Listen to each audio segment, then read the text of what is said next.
உங்ககிட்ட பலதரப்பட்டவங்க பலன் கேட்க வராங்க. அரசியல் வந்துட்டு அவர் அடுத்த ஒரு போஸ்டிங் வருது, அது எனக்கு கிடைக்குமா, மந்திரி அது கிடைக்கிறதுக்காக என்ன பண்ணலாம் அப்படி கேட்கணவர் இருக்குது.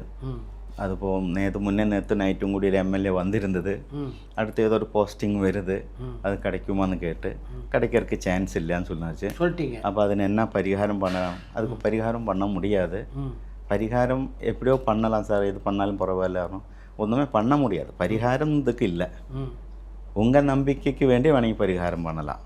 இந்த தடவை அந்த போஸ்ட்டு உங்களுக்கு கிடைக்காது அப்படி சொல்லி தான் அனுப்புனது. അപ്പോൾ അത് നടക്കാത്ത നമ്മൾ നടക്കാൻ சொல்லலாம். പിന്നെ അവർ വന്ന് ഉட்கார்ந்துട്ടിരിക്കുന്നവർ പെരിയവരാകலாம். ആ പെരിയവരാണെന്ന് നനച്ച് നമ്മൾ അവരെ ഭയന്ന് പേസിനാൽ അവർക്ക് മനസ്സ് കഷ്ടമാകുമെന്ന് നനച്ച് അവർക്ക് സാധകமாக பேசினா நம்ம தொழிலும் பாதிப்பில்லை, பிரயோஜனம் இல்லாமல் போயிடும். எல்லாம் அரசியல்வாதிகளൊക്കെ அந்த மாதிரி தான் கேள்வி கேட்கும்.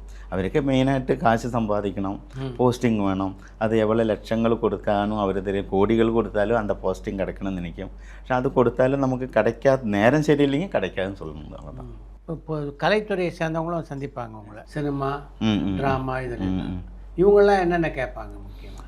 இவர் வந்துட்டு நமக்கு இதே மாதிரி നമ്മൾ ചെയ്യുന്ന இப்போ அடுத்த புதுசாக படம் எடுக்க போகிற, அது நல்லா இருக்குமா, அது சக்ஸஸ் ஆகுமா, அந்த மாதிரி கேள்வி கேட்கும்.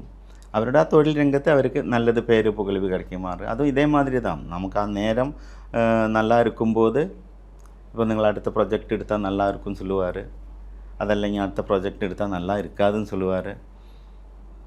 அந்த மாதிரி தான்.